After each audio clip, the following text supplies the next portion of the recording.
welcome. Glad you could be here. Welcome, welcome. Hello, hello, and welcome. I'm Dan, your friendly fishmonger at dansfish.com. We do this every Wednesday at 7 p.m. Mountain Time. That's 9 Eastern for those that are mountain challenged. Glad you could join us. And we have an exciting giveaway tonight. In fact, this whole month we have a series of exciting giveaways from the Iowa Aquatic Hobbyists group. You can find them on Facebook, and so we'll talk about that in just a moment. But first we need to do our shipping report. I just checked with Johnny before, just a second ago, to see if there was any losses, because as far as I knew, as of earlier today, we had no issues, and I just got the confirmation from Johnny that indeed we've had no losses since we talked to you last. So I believe that's 3 weeks in a row that we've had 100% arrive alive and thrive for people. There's one issue that I'm going to tell you about with a giant auto sinkless. I'll tell you about it right now. So there was a fish that arrived on Tuesday. It was a giant auto sinkless, and the customer took a picture and sent it to me, and there's a definite lump on the fish, like not on the jawbone, but kind of on the throat, maybe next to the jawbone, or maybe it is right on the jawbone. It's kind of right up here.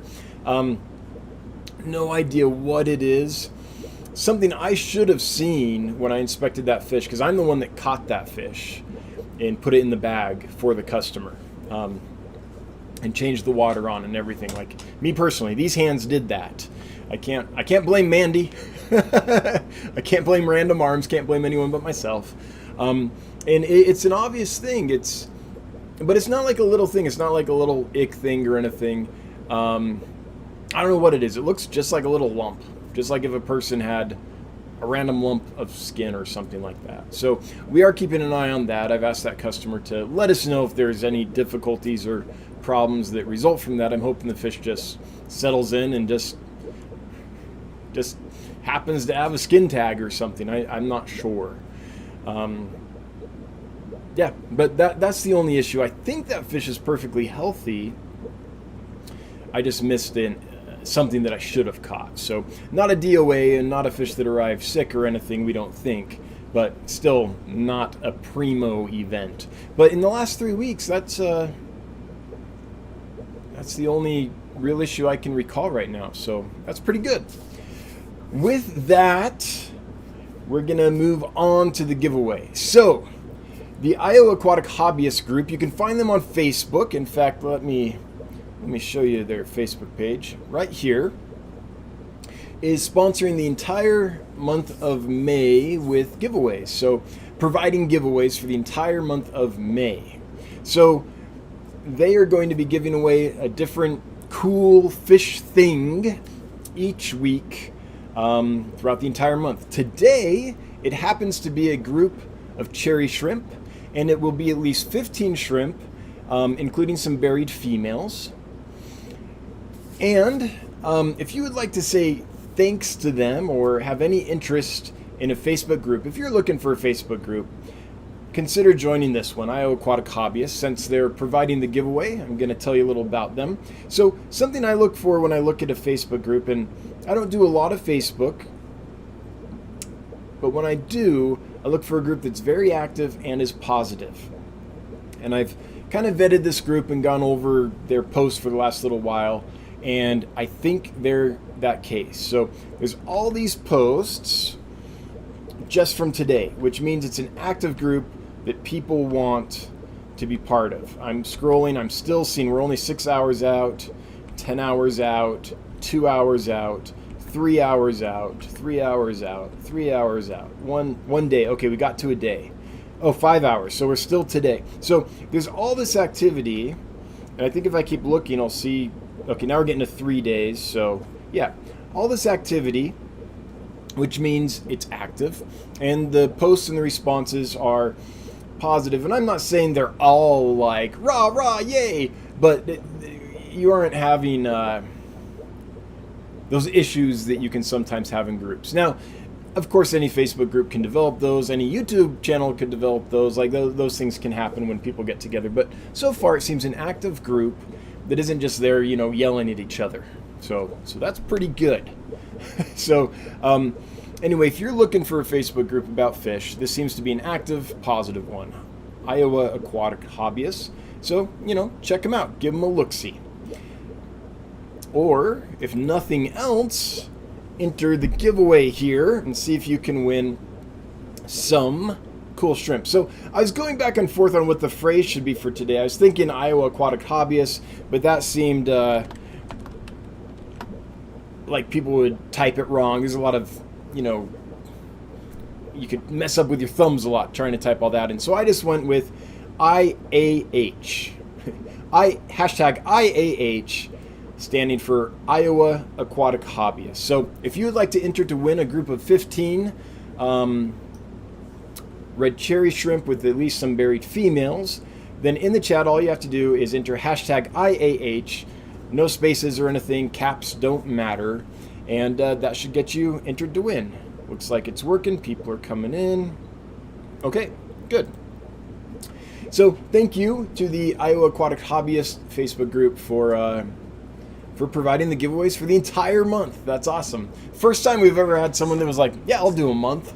That's pretty cool. Thanks so much. Now, I have some exciting news. We have some cool fish that... Did my voice just crack? Apparently I'm 14 again. Cheers to puberty.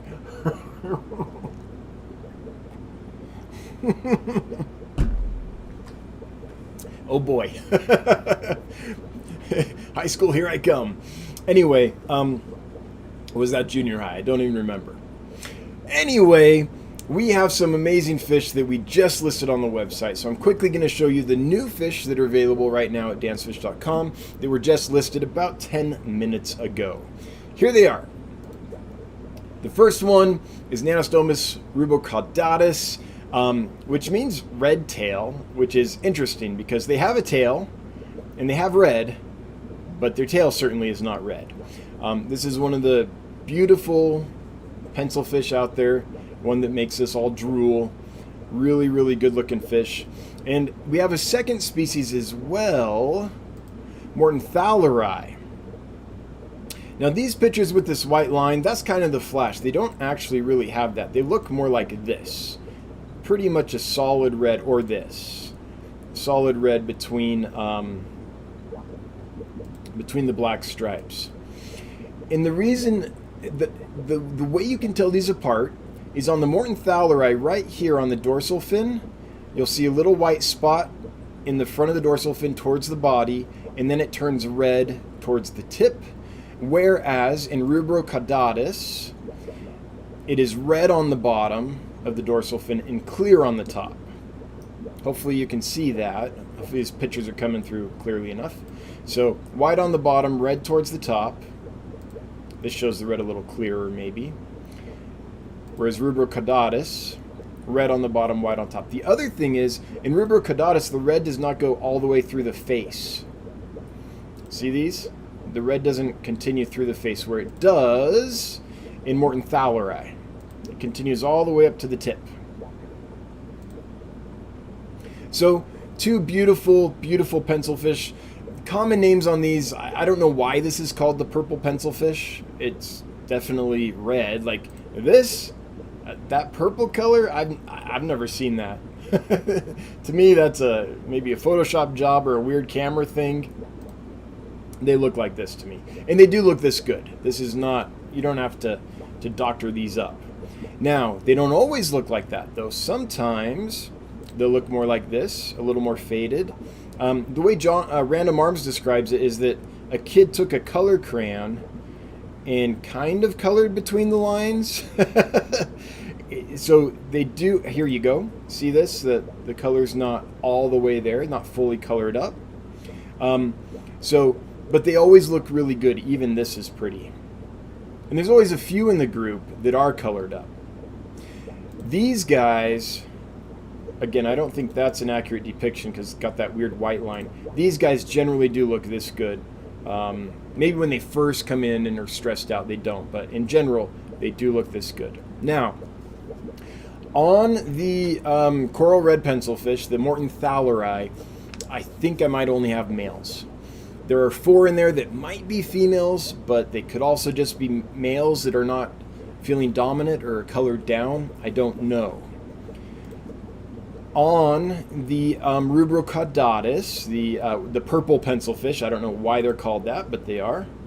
On the Rubrocaudatus, it appears that we have a fairly even mix of males and females. However, I don't know for sure. Like, I have several that look like this, which I think are female. However, I don't know for sure if they are female or are males that are colored down, because a lot of them have a little bit of red down in this area. So maybe they're just colored down males. So I can't guarantee pairs. If you want pairs, if you order, then give us a note at checkout. And on the Rubrocaudatus, the purple pencilfish, we have a good chance I can find one that looks pretty much like this and send them to you. But if this one colors in later, my bad. Like, just understand that's a risk.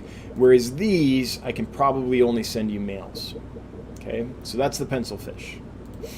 We also have some wrestling halfbeaks, and we have both kinds. We have the normal natural colored halfbeak, which, oh, that's weird. Look at this. This is the same picture. Better resolution. And then this is the same picture without the watermark all over it. Oh, weird. Anyway, this is a normal colored, I would say, wrestling halfbeak. Let's see if I can find another. Here you go. They're kind of a brown to maybe silver color, and they do have some red in the anal fin and dorsal fin. This is a female, you can tell, because the tail fin's more like a fan, and this is a male because the front half of that fin is kind of compacted up against the body. That's its modified fin, so it can fertilize the female. They're a live bearer like guppies. And then we also have the platinum halfbeak, which can look platinum, but can also look silver or bronze or gold, but they're definitely metallic. So both of those remind me of little alligator gars. Really cool little fish. We have another species of halfbeak. It's the one from Tanga, Hamira Hampton Tanga. And they do look every bit this good. They really are this pretty. They have these bright gold lines on them, and they do have some red in the tail fin. So this is not an exaggeration. I think that fish looks every bit that good. This one too, you can kind of see the line there and the line there. So really neat little halfbeak. Now, unlike the other halfbeaks, the wrestling halfbeaks, these are interesting because they are one that practices internal fertilization, but they lay eggs. So the male fertilizes the female internally, just like a guppy or swordtail or whatever. But then the female later will lay eggs. She doesn't give birth to live babies like the wrestling halfbeaks do. We have some corys. We have more smudge spot corys, the Corydoras similis. Cute little cory, sometimes called the violet cory. We also have some con color, which are really cute. Kind of a bronze colored fish with yellow to orange fins. And they do have a really nice bright green gill plate. You can kind of see it here. I'm going to have to show you my picture to see it. Let's see here. See this bright green on the perculum and right behind it? That's kind of neat. So that's Corydoras con color. We have some marbled hatchet fish. It's funny, Mandy always tells us that these make her hungry because they make her think of marbled coffee cake. We have another kind of hatchet fish as well, which is called the fin spot hatchet fish, sometimes called the platinum hatchet fish.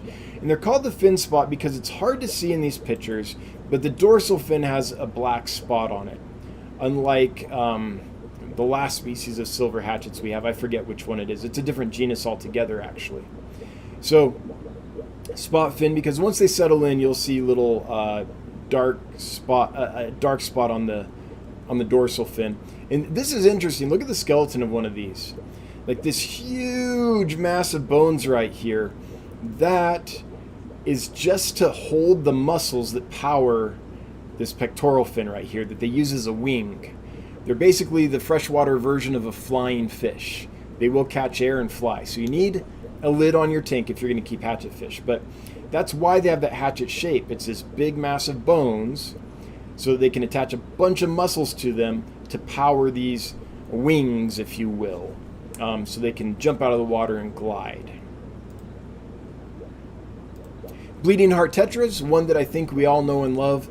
Good size, 1.5 to 2 inches, so good big ones. My first time with these are the green line lizard tetra or the slender tetra. There's lots of different names for them. If this comes into focus, this is a pretty decent picture of them. I would say that under good lighting, that's an accurate depiction of this fish. It's more an oddball tetra, so one you're not going to see often. So if you're into like the oddball things, this is a good one, and they're doing great. Slender, kind of a different shaped tetra. I guess South America's answer to a Danio, maybe. And something about them, the name is interesting. Let's see, can I find seriously fish here? Well, you can see it here, right? Iguanodectus spirillus. What that means is spot-tailed lizard eater. Just such a funny name for a fish. The scientific name literally means spot tail, which, you know, this spot on the tail, spot-tailed lizard eater. So I have no idea how they got that name. Maybe there was like a dead iguana in the river and the scientists saw it and there's all these little fish around kind of picking on it or something. I don't know. Funny name though. Spot-tailed lizard eater. And then last but not least are some spotted Rio Nene angels. And this is a good picture to represent that fish. I think this is a pretty accurate depiction of that fish. Really long ventral fins, nice red coloring on the fins, and spotted on the body. If you would like to see the ones we have available, then if you go to dansfish.com, go to menu and hit sortable stock list, and it'll sort by the most recent. Then these are actual pictures that we took of these fish. Some of them are older. If we've had the fish before, like these, the orange Venezuelans and the smudge spots, they might be an older picture. But this picture was taken, I don't know, a few days ago, as was this one. This one was taken yesterday or the day before, so was this. So you get a good idea of what the actual fish, and look at this guy. This guy's awesome. It's not the best picture. I'm not a great photographer, but you can kind of see the red in the fins and the spots on the body and the long ventrals. I think we have another shot here. Don't mind the bloodworms. It's not a bunch of poop. It's just bloodworms.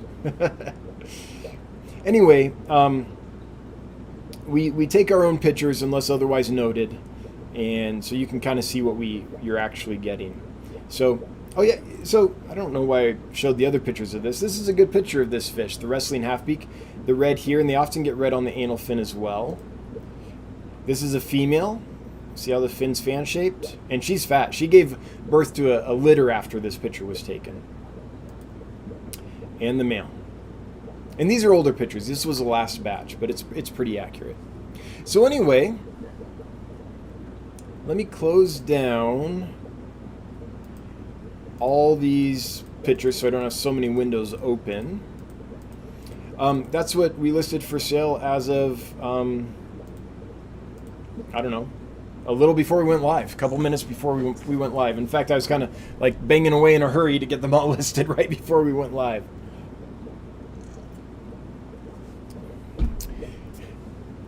Curl Kitty 08, how do you get such great pics? Well, first, thank you. I don't think I always do.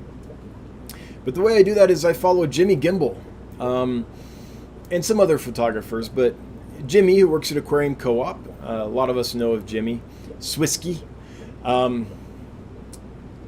has been taking pictures for a few years and a lot of fish pictures. So I was looking for a camera and some tips, and Jimmy's done a few tutorials on that. And so I watched his stuff, and he recommended a camera, and I looked into it and I was like, that sounds good. So I got the camera. So I got a camera which helps. It's a Sony A7 III, and it makes even someone that's a really bad photographer like myself look fairly good. And so the camera's most of it. Good camera, and I bought some special lighting, so I splurged and got a few, what were they? The fancy fluval light, I forget. I think they're the 2.0 that I have. Maybe it's the 3.0. I think it's the 2.0s. And I put some of those on the tank when I take a picture, so I get bright light. All you need to know really to take good pictures is about shutter speed and f-stop. Really, that's it. How quick is your shutter shuttering? Do you have enough light that it can, in that brief instant, capture the fish? Or do you need to give it a longer shutter time? And if you give it a longer shutter time, and this is a fast swimming fish, is that going to blur? So once you figure out kind of what shutter speed you have to do to take pictures of an active fish versus like a pleco that's just sitting there, right? You can figure out what f-stop, meaning depth of field. So how quick does the shutter shut, and how deep is the image in focus? Once you figure out how to manipulate those and know how much light you need to get the shutter speed you need and the depth of field you want, then the A7 III takes care of the rest. So I'm at the point now where I only shoot on manual. I'm able to manipulate those settings, ISO a little bit, but really it's just shutter speed and depth of field. Having enough light to support that. And then what I do is every time I get a good picture, it probably took me several hundred bad pictures to get that good picture. So I'll get the lighting on there, and usually I do this a couple weeks after I've had the fish, so they're kind of used to us and they're not as shy and things like that, right? And I'll sit there. Also wear a black shirt. That helps, so that you're not reflecting like a bright tie-dye shirt, into the picture. I get down there and I pick a point, and I just click that button and hold it, and I just machine gun that sucker. And as the fish swim back and forth, I'll take hundreds of bad pictures, but a few of them will probably be in focus. So that's how I do it. I'm not good. I just take a lot of pictures real quick, and if I can't get them in that point of focus, then I change the depth of field a little bit, focus a little further back or further forward or whatever, and just shotgun away until I find a fish that happens to be caught at the right moment. That's how I do it. Now with digital though, you can take lots of pictures, and it doesn't matter if 200 of them are bad, or sometimes all of them are bad. You just need that one. That's all you need. So now the lenses we have, that's important too, is we have a 90 lens. And that kind of helps us get up really close. So if you have a lens that allows you that kind of macro right up close focus without losing focus, that's helpful. And then we also have a 50 millimeter lens that actually has a range. What is it? It's what I'm using right now. It goes from 28 to 50. So it's kind of an adjustable lens. So those are the two lenses we have. Kind of bare bones setup. Good camera. They're not cheap. But if you have that camera and just a couple lenses, the rest, once you know depth of field and shutter speed, you're good. Yeah, that's it. So bad photographer, just take a lot of pictures. And I watched enough of Jimmy's stuff to get the most basic idea. Well, and we've read the manual, and I have watched some other photographers as well on YouTube and kind of figured out some basics. But that's really it. I'm glad you think that the pictures are good. Thank you.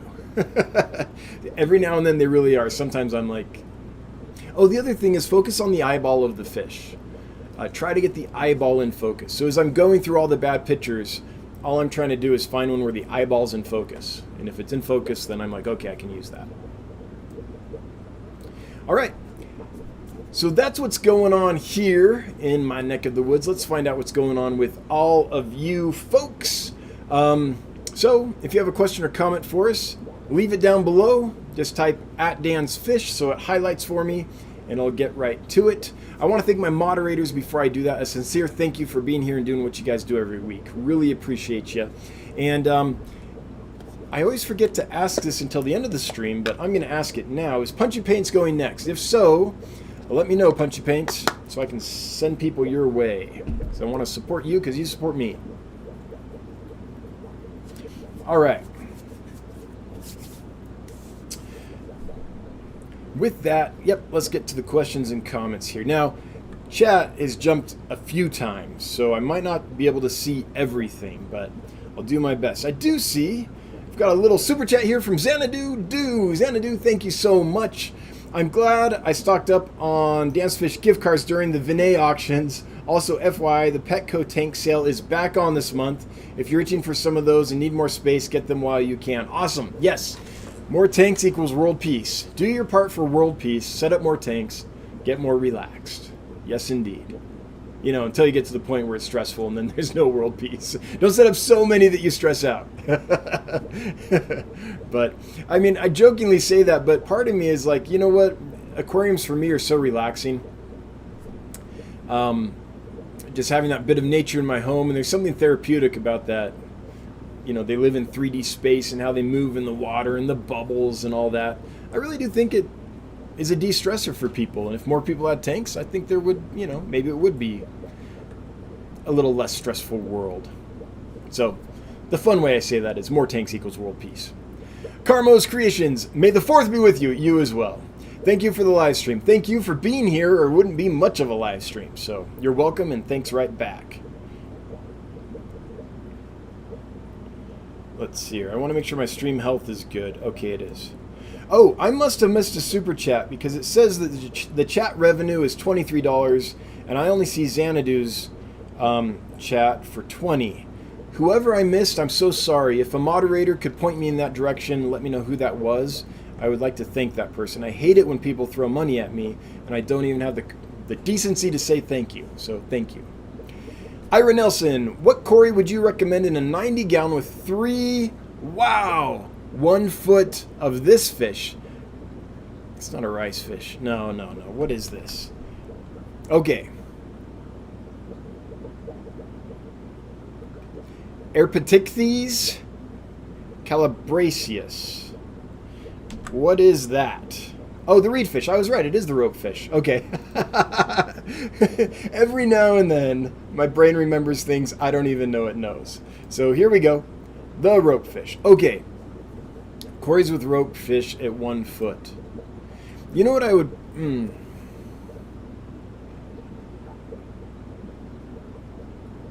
Well, even though the rope fish is currently 1 foot, it might get bigger than that. So you might need to think long term. So thinking long term, what I would probably go for is not a Corydoras. I'd probably go with a Brochus species.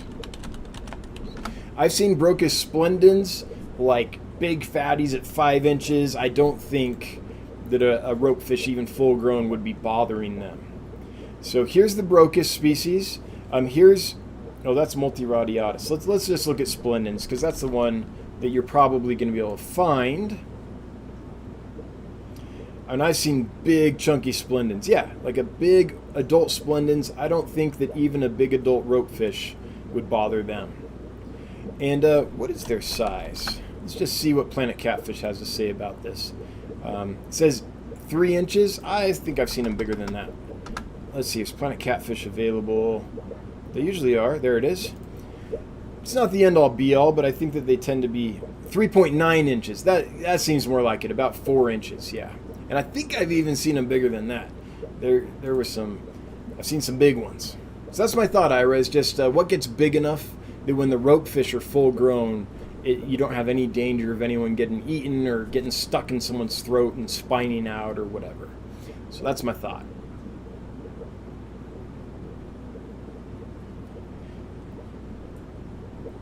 Eric Wyrock, why not? What's your favorite pencil fish?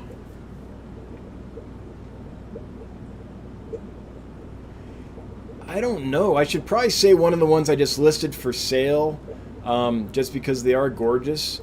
But I also like Equus. I also like Beck 40. I will say, of the colors of the red coral and the purple pencil fish are amazing. And I like them both, but I probably lean towards the red coral just because the color on them I think is more intense. However, there's something nice about the purples because the white they do have kind of is a nice contrast to the red. So I'd have to flip a coin, but it probably would be one of the two that I have. I think I still have Beck 40, but it'd probably be one of the two new ones, just because the color is crazy. It really is. It's as good as the pictures. Like, those pictures don't lie. It really is that good.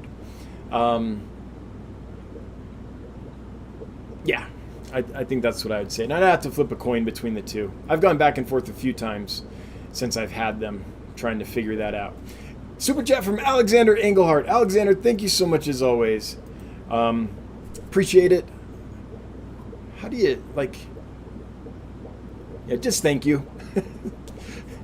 A sincere thank you. I was like, how do I actually make it seem like I'm grateful? Because I am. So, thank you. Luigi is better. Funky font Luigi. Do you know where to buy mini dragon loaches? Huh. I don't know if I know that one. I know that they're extremely rare, but I've been trying to get a hold of them for a while. Okay. So this is the same genus as the sumo loaches. Let's take a field trip real quick, folks, and see if we can see what these are. Quick field trip over to the museum here. Oh, that is cool. Looks like I need another eye. Cut one off. Wow.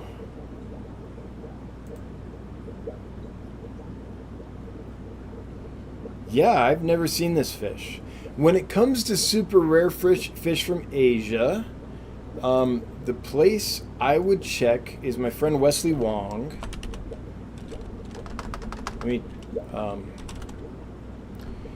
He is on Instagram. Can I show you, Wesley? I'm trying to find it.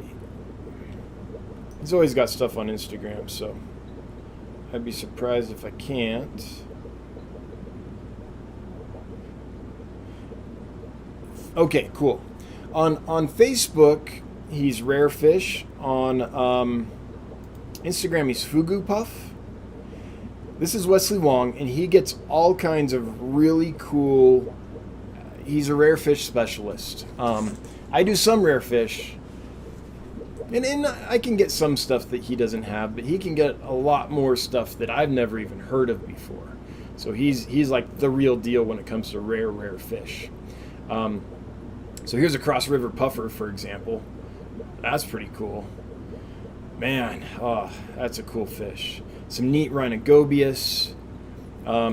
He was the first one I know of, along with my friend Stan Sung, to bring in the emperor loach. What was it? Royal emperor loach. Let me see if I can find a picture of this thing. This thing's amazing. Emperor clown loach, maybe? Royal empress loach? I don't know the scientific name, or I would... Oh, I can't find it. Anyway, it's an amazing... I saw him at Wes's house when he first got him in. Picture a big clown loach that's slender and with like even more variable pattern all over it. I can't remember the name. But anyway, he can get that kind of stuff. So I would suggest going to Instagram and reaching out to Fugu Puff, or going to Facebook and reaching out to Rare Fish. Now, another guy on Instagram is my friend Ross, who also specializes in rare fish. Let me see if I can find Finder of Fish. Here he is. So this is Ross, Finder of Fish. That's what he does. He goes and he finds rare fish for people. It's kind of his job. He also helps me with imports and things. He's a great guy. But Ross is another guy to reach out to. Can get all kinds of neat stuff in. So, Finder of Fish on Instagram. I don't know what Ross's Facebook handle is. Or Wes. Fugu Puff. That's where I would check Luigi. Because that's not something I've even heard of. And when it comes to that kind of stuff, those are the guys I go consult. Team Aquatics, Dan, regarding the Nanostomus Morton thaleri, I have been breeding them. They look great in large groups, but a single pair in a heavily planted tank works best for breeding. Cool. TM, let me see if I can show you. Let's see, do I have any that I think might be females in my pictures? I think they're mostly males, and I'm not confident that what I think are females are even females, because they still have some red on them. But maybe that's normal for this fish. I don't know that much about it, so let's see here. See if I got any perhaps females, or did I just get I think I might have just got males. Oh shoot. Yeah, okay. I might take a picture, Tom, of some of the females in that group and send them to you, and you can maybe tell me if they actually are or not, because I hate to send someone a female and then have it turn out to be what I fear it is, which is a male that's just not colored up. Kayla's Aquatics and Exotics throwing down with Pippi Longstocking here to make our day. Here it is, my favorite sticker, Pippi Longstocking as a cheerleader. Thank you, Bob. Appreciate you as always. I needed a little Pippi in my life today. Pippi makes you peppy. Orange cones, any half-beaks okay in a planted tank with hatchet fish, with both being top dwellers. By the way, all my chili raspberries are doing great, already colored up, eating and schooling. Awesome. I knew they would. Guys, the batch of chili raspberries I have is the best batch I've ever had. They came in fat and like, I wouldn't have done it, but I could have sold them right out of the bag. They were that good. Usually when chili raspberries show up, this is Boraris brigitae. Usually when they show up, they take many weeks, often more than a month, to get them healthy and ready to sell, because they often come in emaciated. But I tried them from a new source this time, and I'd kind of stopped bringing them in. Over the last couple years, I think I've only brought them in maybe twice. Tried a couple different suppliers, and it was one of those cases where they all came in emaciated. I had to take care of them for, I think it was literally at least 6 weeks for each batch to get them healthy and stuff. And maybe I'm remembering wrong. Maybe there was a decent batch in there somewhere, but in general, it's a nightmare. Tried a new source and they came in great. So, hopefully that's consistent with this source. But I knew they did good for you. They're what you want. They're what I want to receive when I bring them in. It's like, finally, some good ones. I don't know if I would keep half-beaks with hatchet fish just because of competition for the same niche. And half-beaks are so much more sedate and slow. The hatchets can be kind of active on them. I suppose if I had full-grown wrestling half-beaks, and that's a 2-inch fish or so, then, and they knew the tank well and knew when feeding time was and all that, then maybe I would try introducing some hatchets in the tank with them. But I'd have a plan B ready, because hatchets are fast and active, and they might stress out the half-beaks. And until they're full grown, those half-beaks I wouldn't even try it. They're so skinny that it wouldn't take much to slurp them up like a worm. Curl Kitty 08, thanks. Awesome. I'll start playing with my camera again. Yeah, do it. If I can take a decent picture, you can. I mean, I am not a good photographer. I know next to nothing about it. So if I can do it, kind of anyone can. That's the level I'm at. I'm the hope for the masses. If Dan can do it, we all can. Joshua Heffelfinger, what made you get into the hobby, and what is your favorite fish right now? So I've always been fascinated with nature. Growing up, I'd rather be out like playing with bugs and chasing lizards than watching TV. It's just always been a thing. I don't know if I was born with it or what, but my earliest memories are things like catching grasshoppers and throwing them to the chickens to watch the chickens, chase them and all that. Or just, grabbing handfuls of grass and putting it through the, chicken wire and the chickens. My early childhood's full of chicken memories. So I grew up really liking animals, and I've done a lot of them. I've done reptiles. I built an avian. Like when I was, this is how nuts it is. When I was like 12, I had a friend who had a bunch of spare lumber in their yard that they had plans for and didn't end up ever needing. So I went over there. My mom drove me over with our pickup truck. I loaded it all in, brought it back to the house, and like built an aviary. And I kept cockatiels and was it no out there? Yeah, I think I kept cockatiels out there. Maybe some society finches, maybe like diamond doves, something like that. I can't. It's a long time ago. So as a kid, I was doing this stuff. I build enclosures for reptiles, and I bred chameleons and colubrid snakes and all kinds of stuff. Off and on, throughout my childhood, I would occasionally stumble into an aquarium at a pet store or a friend's house or something, and I always thought they were awesome, but I never had the... I was creatively rich but cash poor, and I didn't ever have the funds to kind of get one set up. But the summer between 6th grade and 7th grade, my little brother got an aquarium, a little 10-gallon tank that sat on our kitchen counter, and I fell in love with that thing. And by that time, I was old enough, I was mowing lawns, making $4.25 an hour. It was big money. And I was like, I want some of these. So I went and mowed a ton of lawns and saved up my money and ended up getting fish and never looked back. So that's kind of how it started, a general love for animals. Tried lots of them. I like lots of them, but fish are the one that stuck for me. And what's my favorite fish right now? My favorite is Fundulopanchax gardneri, just because it's the first fish that, it's a killifish, it's absolutely stunning. And it's the first fish that I saw like in books in the library and really wanted and was able to track down and get. Had some folks that had connections with the American Killifish Association that I knew, and they hooked me up. So I saw this stunning picture in a book in the library, because that's how it was back then, no internet. And I remember that. I remember a few different Nothobronchia species, Blue Galaris, things like that.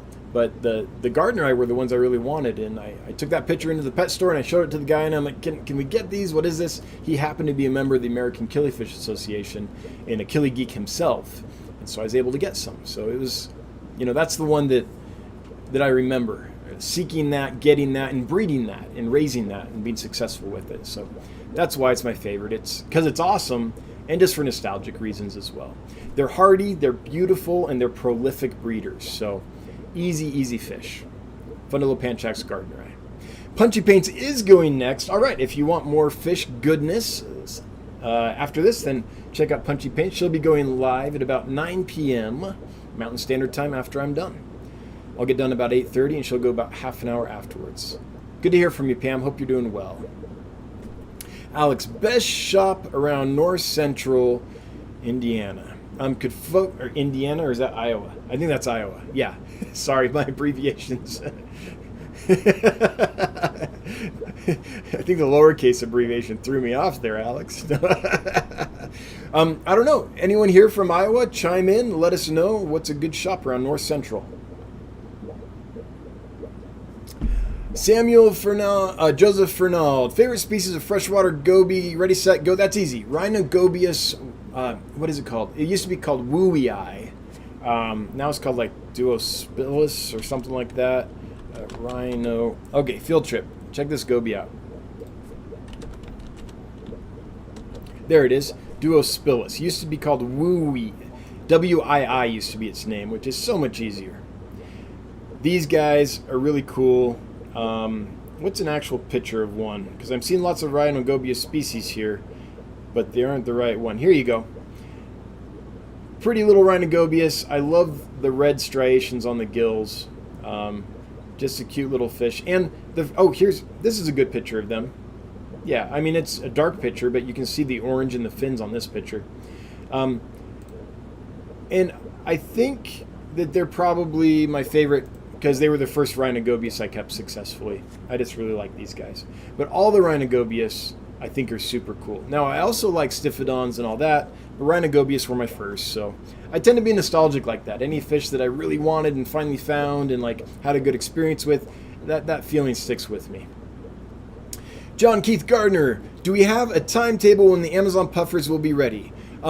They finished the flubendazole treatment 2 days ago, so they've been through their Prazian Metro, and now they are on the flubendazole. No, they finished the flubendazole. I'm going to wait a couple more days because I want to make sure the flubendazole is completely out of their system, and then I'll start the levamisole, which is for worms. And once the levamisole treatments are done, then they'll be ready to go. They're looking good. Almost all of them are looking good. There's still a couple fish in each tank that are not eating well and are not gaining weight. I'm hoping the levamisole will fix them. If not, I'm not sure what to do with those couple. I'll separate them out and see if maybe less competition helps or something like that. But in general, the majority of them are doing great. So fingers crossed the levamisole helps those last ones. And if not, I'll separate them. And I mean, I fed earthworms today, and even the skinny ones went for it. So they're definitely tempted by earthworms. So, and they like scuds and stuff. So there are some things that tempt them, but you can't treat for every problem at once, right? So the first two medications did not get whatever's bugging them. So I'm hoping the third one will. And we'll go from there. But once the levamisole treatment starts, then we're about 9 days. I treat, wait 3 days, treat, wait 3 days, treat again. That's how I do the levamisole. So that's a 9-day treatment, then wait a couple days to clear them out. So somewhere around 2 weeks, I would say, they'll be ready to go. And they're getting fatter every day. Like, almost all of them, except for just those couple exceptions, are doing great. By the way, I'm writing I wanted to call it the Ultimate Guide to Amazon Puffers, but then I was like, but what if it's not the ultimate? What if there's a better one out there? And also, they're not a fish that I'm expert enough, I don't think, to write the ultimate guide, but I'm writing an article on them for the May edition of the Dance Fish newsletter, which I know is late. We try to release those on the first of the month, but with everything going on, I didn't want to wing it. I wanted to write a really good in-depth article. So I've been reading a lot of scholarly articles on the Amazon puffer. There's been a lot of research done on them in the wild, which is pretty cool. So I'll have an article on them that's pretty detailed to hopefully help people keep them better. And it's going to be based purely on what I've experienced personally and what I've read in scholarly articles. So I'm not going to repeat any lore or anything like that. And I'll cite my sources and things. So it should be a legitimate, hopefully helpful, non-BS kind of thing. If I do it right, I mean, I can always find a way to slip some BS in even if I don't mean to. But hey, we've got let's see here. So Pippi Longstocking, what should we call the male version? Pepe? Here we go. We have Pippi and we have Pepe. Thanks, Corydoras, Aquatics, and Exotics, for being inclusive. Appreciate the super chat. Southern Aquatics, I've been looking on getting cherry shrimp. Is a pH of 6 okay for them, or is that low? So, I mean, I think hardness is more the measure, carbon hardness to think about than pH necessarily. But what I will say is, cherry shrimp, I don't think naturally want a pH of 6, but they're so rock solid, I think they're probably going to be okay. Now, that being said, I've never kept them in that, but I have kept them down to around 6.6, and that wasn't a problem. Now, pH scales are logarithmic, so each time you go from like 6 to 7, that's like a 10x difference from what I understand. So, or maybe is that just from 7 to 6, or is that each decimal place? I can't remember, but anyway, a small change in the number of pH measure is a large change in the pH itself. So Just because I've been able to keep them at 6.6 doesn't mean for sure they'll be okay at 6. So Southern Aquatics, I haven't tried it at that low pH, but they seem rock solid. I'd be surprised if there was a problem, but there could be. So that's my answer. I don't know. We got there eventually. Does anyone here keep cherry shrimp at a pH of around 6 or so? If you do, could you chime in and let us know what your experience was so we can help Southern Aquatics out better than me finally rambling to the point of saying I don't know? There's a fox cat punching me in the face from Curl Kitty 08. Thank you so much for the super chat. Always appreciated, never required, but it does make my wife Brenda super happy when money falls out of the screen.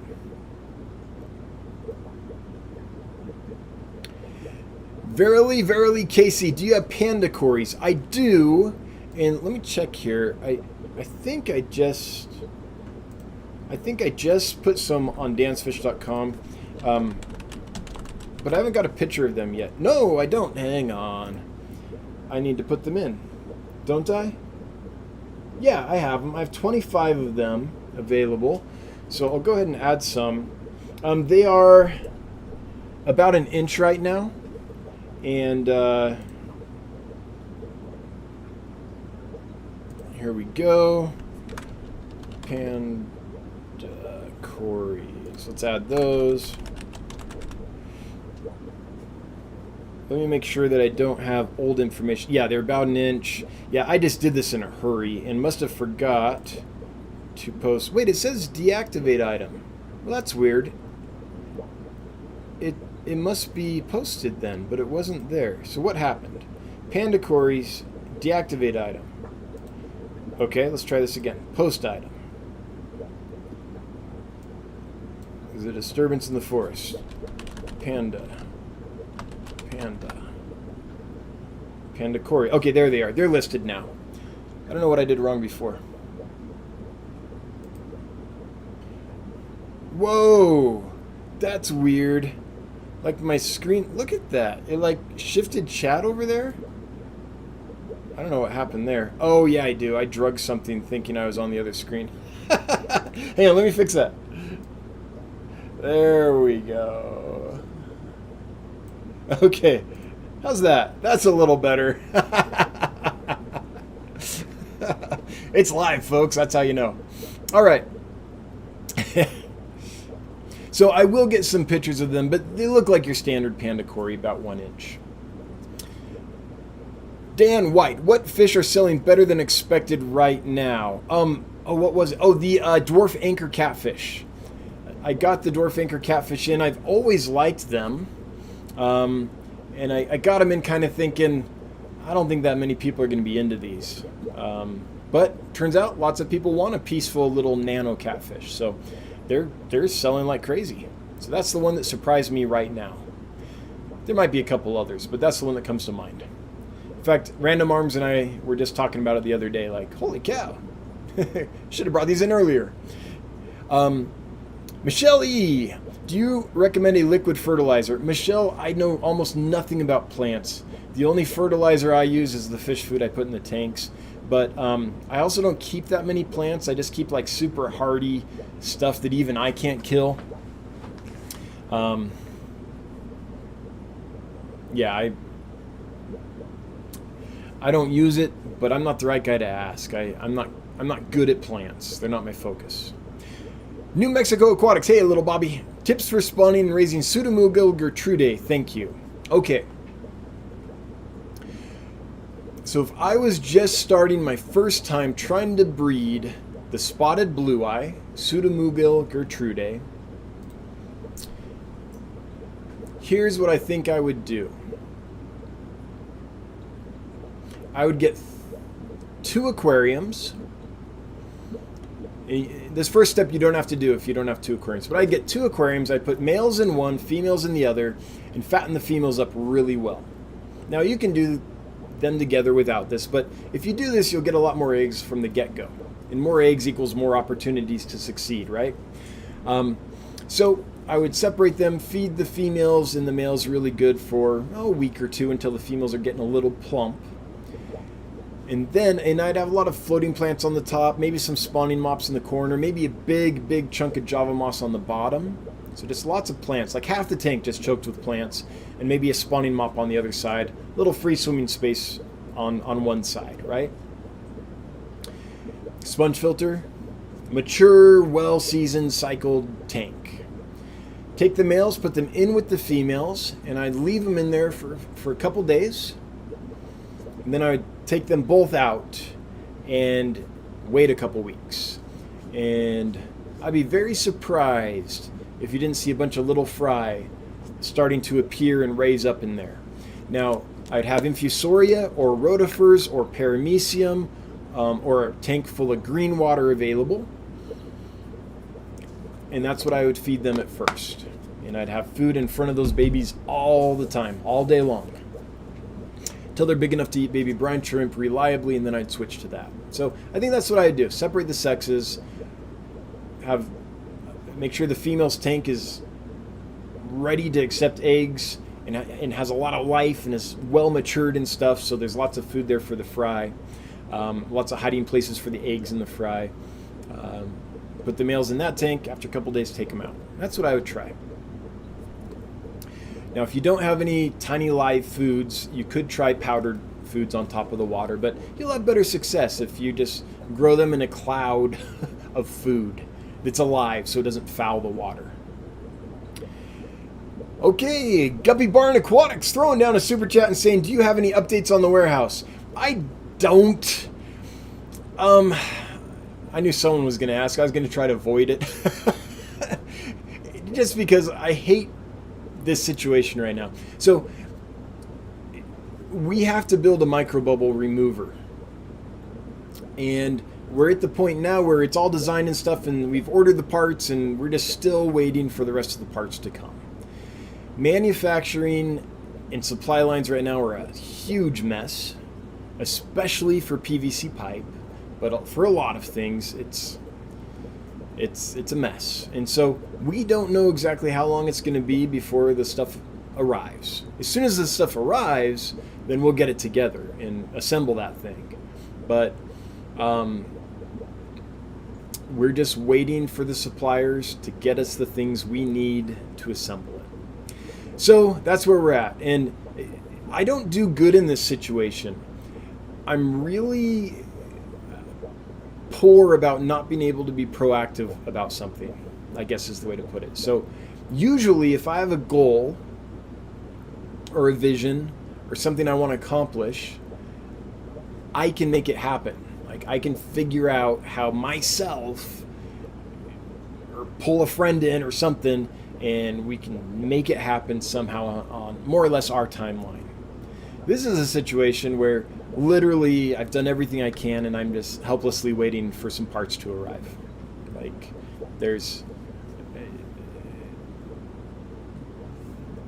that's where I'm at. So that's where I'm at. I'm just waiting for the parts to come so we can assemble this beast, and everything else is ready. We got the anti-scale devices in to prevent the calcium carbonate buildup. We got, like, everything else is done. Just waiting on that. So that's where we're at. And it's the worst place for me to be. I don't do well in that situation. I don't do well when I have to rely on others. Okay, that makes me sound like I'm not a good team player. I think I am, but when I'm literally stuck, when I've done everything I can and all I can do now is wait and maybe bother the part suppliers occasionally. Not that that's going to help them move any faster. I think they're doing all they can. So that's where we're at. It's killing me, man. It's killing me. I want to be in there like, months ago. So this is killing me. All right. Scrolling here, chat jumped a bit. Let me see here. Oh, I missed one, did I? Just a second. I think I did. I think I missed Michelle E. Oh, no, not that one. There was one here about that. There it is. The tiny Acara candidi. They're called the dwarf black stripe cichlid, and that's apt because they do have a black stripe and they are a dwarf. here, they're a beautiful fish. Check these guys out. For those that don't know this fish, this is what we're talking about. And I know it's not actually tiny acara. It's like tiny acara, but I like tiny acara because they're these little tiny, almost nano fish. And they're beautiful. So we should call them the dwarf black-striped cichlid. I get that. But since they're called candidi, I was like, we should call these candy cichlids. That's what they should be called. But that ship has sailed. But they really are this beautiful, beautiful little cichlid. So that's what we're talking about. Steven Situ, this is my first time keeping this fish. And I've only had them for a few weeks. What I'm keeping them in my tap water here is naturally, isn't that a good view? It's probably better than this view, is naturally soft. My tap water is naturally soft. So it's about 3 grains DGH, calcium carbonate, which equals maybe 20, it's 3 about 21 parts per million calcium carbonate, which means it's very, very, very soft. pH hangs around neutral. Last time I checked it, I think we were at 6.6, but then sometimes it'll be up around 7.4, so right around neutral. So that's the only thing I've tried keeping them in. However, I am confident they will do perfectly well in hard alkaline water. Almost all soft water fish will. The one thing, though, is not every fish that's in hard water does well with spawning, or in soft water does well spawning in hard water. Sometimes hard water can, for some reason, just makes it seem really difficult to get fertile spawns or get the eggs to develop. So I don't know if this fish is in that category or not. So that's the only caveat. Will they thrive in hard water? Absolutely. Alkaline water? Absolutely. But will they be successful spawning? That I don't know. So that's my thoughts on that. Without a whole lot of experience, I haven't had them that long, so I don't know that much about them. Swamp Thing, I'm moving my favorite fish tomorrow to my new house. Congrats, by the way, on the move. The Calijamas. It's not as far as your airport runs, just a short 3-hour drive away. But do I need your pro level fish trip playlist suggestions? But I do need your fish trip playlist suggestions. All right. So, what I usually do is I download live streams and listen to them while I'm driving. There's several of them out there. I always listen to Steenfot. I always listen to. I don't think I've ever missed an Aquarium Co-op live stream. Not live, but on replay. There's several others. I'm going to stop saying which ones because then I'll leave someone out and they'll feel bad. But that's what I usually do for that. Or I'll get a book on tape or download a podcast or something. As far as like music goes, well, I guess you'll need to listen to Fish. PHISH. Right? Here you go. Here is your music of choice. Fish. There you have it. That's what I should have gone with. Fish, of course. Fish for your fish trip. Kelly Foreman just bought a big group of blue axelrodi tetras. Woohoo! Oh, you're gonna love them. That is such a cool fish. Such a cool fish. That's another one we got a great batch of too. No pinch bellies. Didn't have to do any rehab. Just did the normal thing, and they came in great and were ready to go without big delays. So that's another one that I often have to take 6 or 8 weeks to nurse back to health before I can sell them. But not this batch, so I think they'll do well for you. Good to hear from you, Kelly. Good to see you. ABC Aquatic Biotope Creations.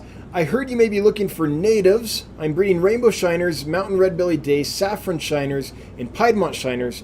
Currently have well over 300 rainbow shiner fry if interested. Shoot, I just ordered some, but I'll take them anyway. I'm very interested in Aquatic Biotope Creations. If you would send us an email, hello@dancefish.com. That's HELLO@dancefish.com. I think all those would probably be good. The only caveat is I keep in the warehouse, I'll be keeping the water temperature around 78 degrees or so. Call it 77 to 80 degrees to be safe. Now I know the rainbow shiners will do okay, and I know them. Oh, I don't know if mountain red-bellied dace will or not. I've kept southern red-bellied dace, but I haven't kept mountain red-bellied dace. So in the email, if say 78 degrees or so thereabouts is too high a temperature, I won't be able to keep the fish. But do keep in mind, super clean water, well oxygenated, constant flow through, so we can probably keep it a little higher temperature than you could in your average aquarium, but I know some of those shiners don't like it too hot. Well, some shiners, I don't know about those specifically. But yeah, I'm very interested. You have Piedmont shiners? Oh, those are awesome. Kids, Aquatics, and Exotics, spreading the love with a huge super chat. Bob, thank you so much. I don't see a comment. I hope I didn't miss one. Bob, thank you. That's a huge super chat. I much appreciated, and much love right back to you, my friend. Much love to the cod, Father. Invert Genetics, what's in the tank behind you? Well, besides a fine patina of green spot algae, we have clouded archerfish. That's Toxotos blythii, which is the Burmese clouded archerfish. It's a pure freshwater species of archerfish, so you don't have to worry about brackish or salt or anything with these. Electric blue acaras. These are my breeding colony. Get tons of fry from these guys. Way more than I often don't even raise them all because I'm like, man, I can't even handle that many babies. And then these are roseline barbs and gold roseline barbs. We also have some steel blue apistos in here. Some Starry Night plecos, is that what they are? I think it's the L180. Is it the 182? Can't remember which number. 180 something. One of those black ancestris with white spots on it. And then we also have, I don't know if you can see them over here, a bunch of skunk corys, Corydoras arcuatus in here as well. I think that's it. I don't think I missed anybody. I'm really tempted to put like a dozen of those Amazon puffers in that tank. But I'm going to be moving to new locations soon. Doesn't make sense. And I think they might pick on the archerfish and the Corydoras. I think scales might go missing and fins might get frayed. Fun fact, in the wild, 8% of the Amazon puffer's diet is fish scales. So you have to be really careful what you keep them with because they will eat the scales on fish. They are a scale eater. Not huge, but 8%, that's a good portion of the diet. Richard Reynolds, are all the Halfbeaks live bearers? Kind of. As far as I know, they all practice internal fertilization. Now, I could be wrong about some of that. But as far as I remember, they all practice internal, why can't I say that word? They have sex. And, but some of them release fertilized eggs instead of live young. It's interesting. There are other live bearers that do that too. There's some goodyids. Most of the goodyids give birth to live young, but a few don't. They have internal fertilization and they drop eggs instead of live young. In fact, some killifish do this as well. It's a thing that seems to be, I wouldn't say super common, but more common than you might expect. Chevy Fish let me know that KP gave a $3 super chat. KP, thank you so much. I'm sorry I missed it. It didn't show up in the normal notification for super chat, so sorry I didn't see it. But thank you so much for the super chat. Always appreciated, never required. If there was a comment with that, I can't see it, so I apologize that I'll be missing the super chat, the comment. Jan P, are large autos comparable to Siamese algae eaters for cleanup?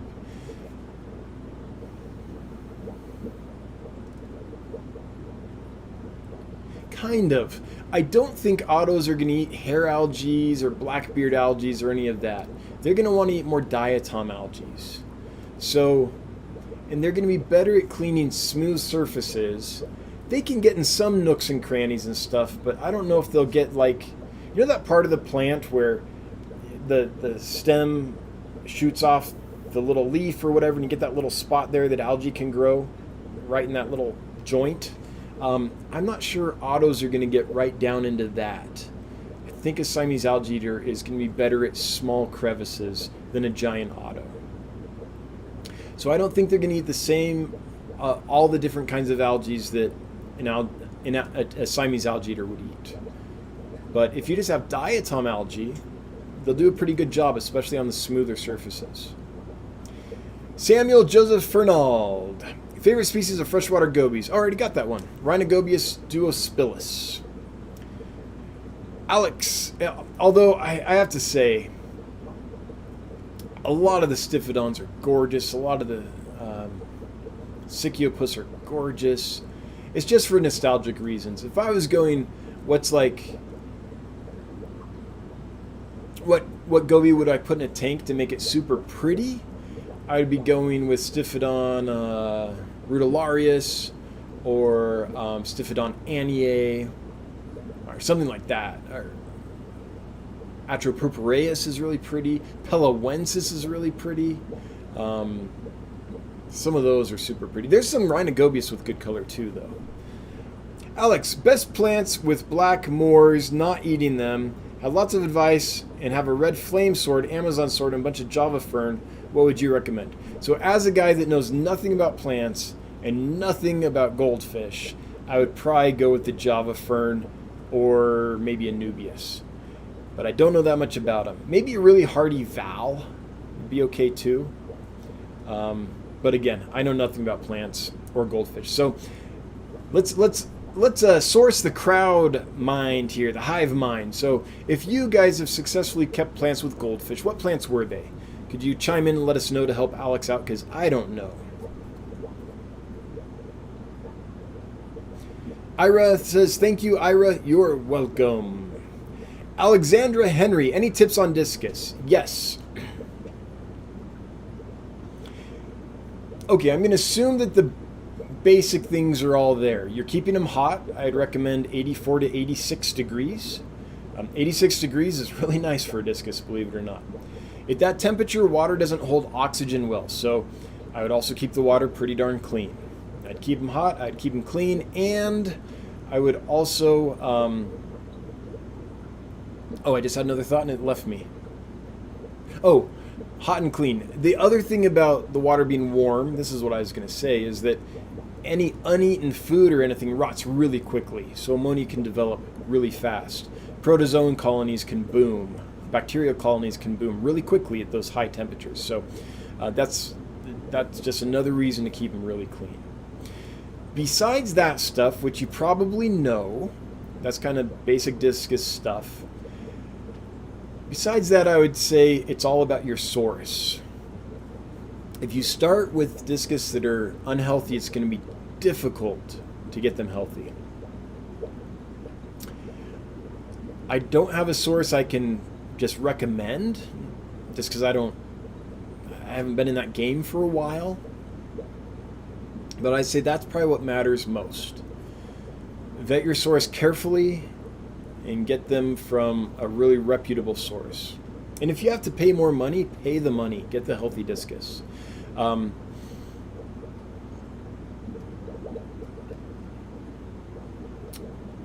There is someone that raises Discus and sells them and breeds them and has good lines. His name's Joe. Is it Gargas? Joe Gargas? He has like the Water Research Center or something like that. He sells really small Discus, but he's bred them and raised them himself. So you'd have to raise them up, but they're not going through the stress of import, and they come from pretty good stock and really good care. So that might be somewhere to check. Joe Gargas.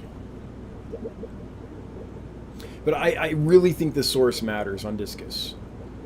Don't don't go cheap and get bad Discus to start.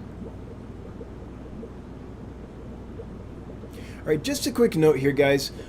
Please don't spam the chat. Please just list your question or comment once and call it good. Putting it multiple times does not help me see it more. Now, the caveat to that is if chat jumps and it's cut off your question or comment so I can no longer see it, then please feel free to list it again. But it makes the mods' life kind of difficult when we get repeats and repeats and repeats, right? So, like Joshua Heffelfinger, love ya, like the question. We only needed to post it once, though. I would have got it.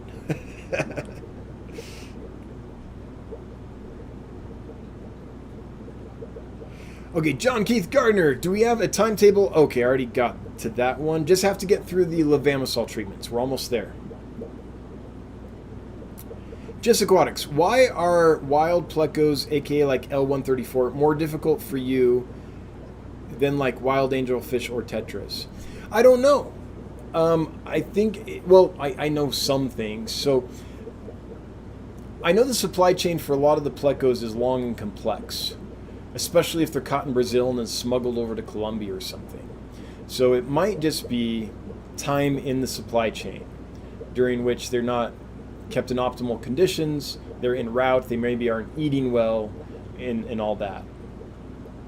The other thing is they're a bottom feeding fish, and often bottom feeding fish can pick up parasites, right? There's lots of stuff down there. So I think it's probably a combination of a complex supply chain that they're in for a long time, not enough food, and in those stress conditions without enough food, the parasite load or other pathogens are gaining a foothold. So I think that's what it is. Yeah. Now that being said, I have not brought wild plecos in for a long time, just because there were constant problems. I have a supplier now that I've talked with, and I'm going to try one species on my next order. It'll be a wild pleco. I think this one will come from Colombia. And I'll just see how that one goes. I've been impressed with how they've done auto sinkless. The autos I got from them have done pretty well. So I'm going to try some of their plecos as well. So we'll see. This is a supplier that's working with me to, pack the fish more humanely, packing less density. They've worked with us with temperature sensors to get the temperatures right and all that kinds of things. So I'm comfortable trying them. So I'll give them a whirl again, because it's been over a decade since I've tried wild plecos, and maybe some improvements have been made. All right, we are at 8:20. I'll get to the rest of these as much as I can. And hang on real quick. Chat jumped, so that's why I'm scrolling. The next one I can see is Glassbox Aquarius. What are you feeding the anchor cats? I'm feeding them mostly frozen foods. Frozen brine shrimp, frozen bloodworms, some live baby brine, things like that. I am also dropping in some sinking pellets and things, but I sink in large pellets so that if they don't eat them, I can scoop them out well. Without them, disintegrating. So like massivore pellets, vibrobites, things like that. And they are disappearing, but I think a lot of it's probably the snails eating on that. The anchor cats, it's kind of hard to observe because they're going to mostly come out, they're a nocturnal animal, but I have observed them eating the frozen foods. So that's what I'd recommend for them. Crowntail Halfmoon, can you share your methods for culturing rotifer freshwater type? I mostly do just green water or random infusoria. I would refer you to Mark's Aquatic's YouTube channel. He's got a whole series. There was a video where he's breeding, I think, neon tetras, or was it zebra danios? One of those two.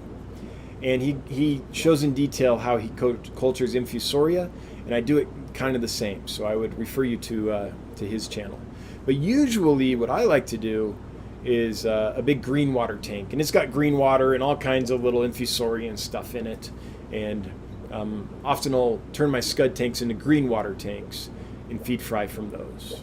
So I haven't done like a dedicated rotifer culture, in a long, long time. Orange cones. Hey, Dan, are the parts coming from Tipperty? Yeah, I don't know. Sheesh. We are 8 months out, so we'll see. I mean, I don't expect. I think we're within a couple weeks of being able to get this thing going, but the microbubble remover, yeah, jeez, nothing like Tipperty. Anthony B. Got my first order from your team, Crobia and Goldie Tamika. They are looking great. Thanks for being awesome. Hey, Anthony, I'm glad that you took a gamble on us and tried us, and I'm glad the fish are doing well. Thanks for letting us know. We appreciate that.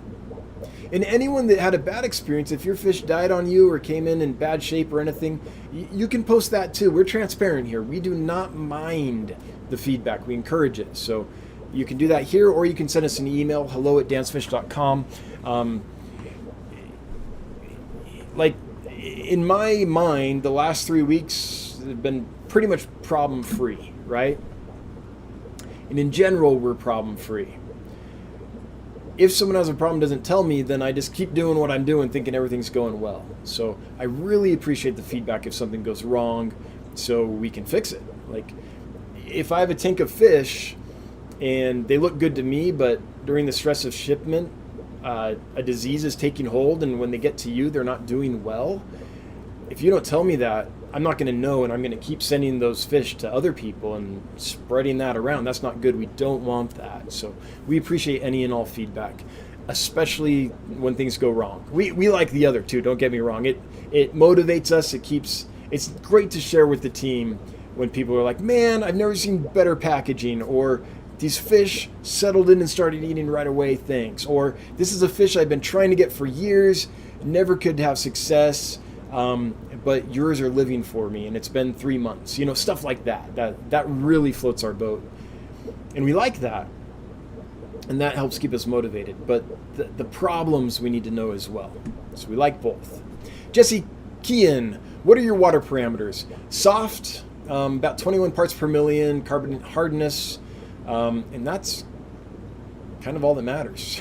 I mean, pH fluctuates because it is soft, but right around 7. Depends on when we're testing.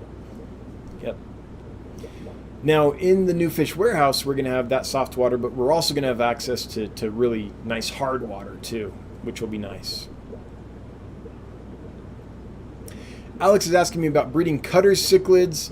I don't know that one. I imagine it's a cutterai. What is that? Crypto Heroes. Oh, I almost brought these in. Crypto Heroes cutterai, if that's the one you're talking about. But then I dug into them a bit and was finding out that people were ordering these and getting sent convict cichlids instead. I didn't want to take that risk. The last thing I want is a tank full of convict cichlids. I love convict cichlids.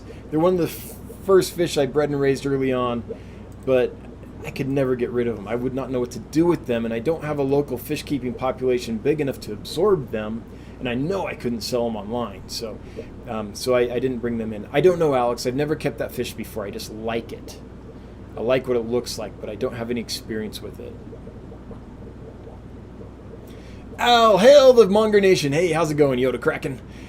How to clear a cloudy H2O 55-gallon tank. I can tell you're on a phone. No natural plants. Hang on back filters. Change the filter media. Clean the gravel and decker. 5 angels, tetras, corys, plecos. Make me hero. It's the wife's tank. Okay, so my best advice for clearing a cloudy tank is simply to turn off the light and cut the feed back to about half of what you're feeding. Do those two things. Keep doing your normal water changes. You don't have to do a big scrub or anything like that. Turn off the light, cut the feed by half, keep up on your water changes. It's going to take a few weeks, but it should go away.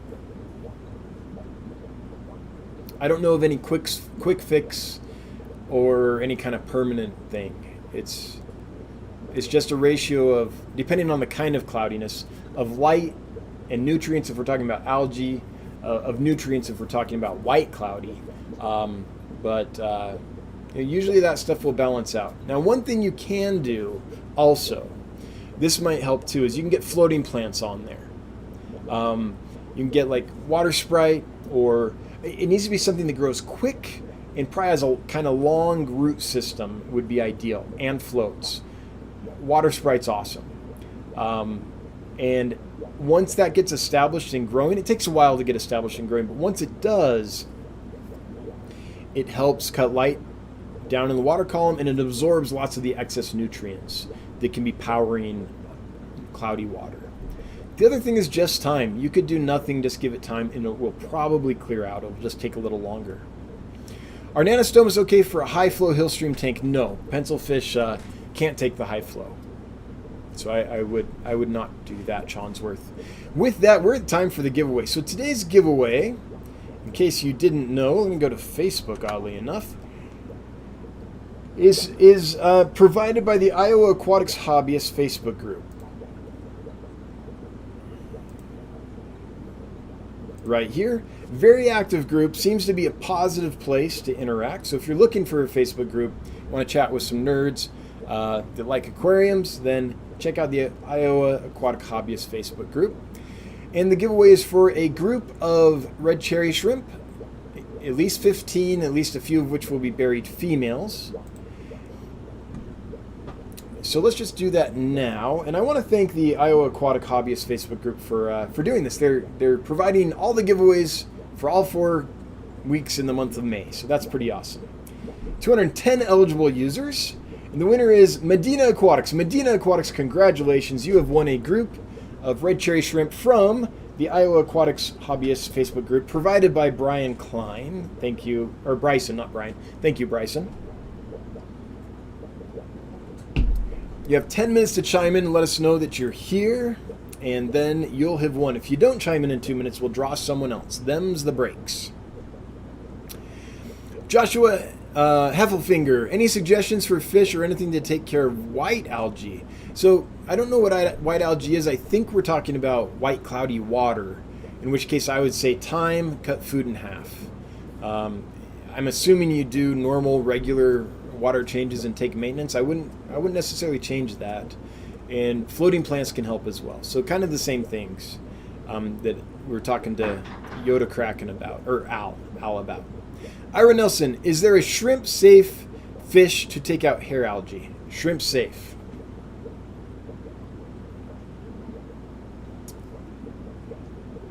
No, but would a mono shrimp do it? I mean, small Siamese algae eaters are going to be shrimp safe unless the shrimp molts and doesn't have a rock pile to hide in. They might pick off small shrimp, though. I think adults would probably be okay. It's a little dicey. I don't know. I think I would do a bunch of a mono shrimp maybe. Hair algae's tough, though. Manually removing as much as you can is probably helpful, and then maybe an army of a mono shrimp to help. But I can't think of like totally shrimp safe that also eats hair algae. That's a tough one. To eat hair algae, you have to have some pretty strong jaws with some pretty good teeth, and anything that has that, like I've seen Florida flagfish fry less than a 1/4 inch, absolutely decimate cherry shrimp. So I know those can't work, although those can eat the algae just fine. And I think Siamese algae eaters might be fine when they're small, but it's a little dicey. All right, Medina Aquatics is here. Congratulations, Medina Aquatics. You have won. Please send an email to hello@dansfish.com with your first and last name and your mailing address, and I'll forward that on to the folks over at Iowa Aquatic Hobbyist Facebook group who are providing the shrimp for the giveaway, and we'll get you sorted. Congrats. Thanks for playing. It is 8:31. We are out of time, and so we're going to have to cut it out here. Timbo taking it easy. I see that you have a question about an issue with some Bolivian rams. If you would email me that, hello@dansfish.com, we'll get you sorted. I don't have time to take care of it now because we're at curtain. All right, thanks for being here, everybody. I want to thank my moderators for being here and doing what they do. Couldn't do this without you folks, and I appreciate you. Thanks everyone that threw money at us. Super chats are super helpful, never required, but it's super nice when money falls out of the computer screen, especially when you're a startup company like us. Every little bit helps, so cheers, thank you. Folks that left questions and comments and were active in the chat, thanks for being active. Folks that are lurking, hail the Lurker Nation. Listening on the replay, that's how I usually take in live streams as well.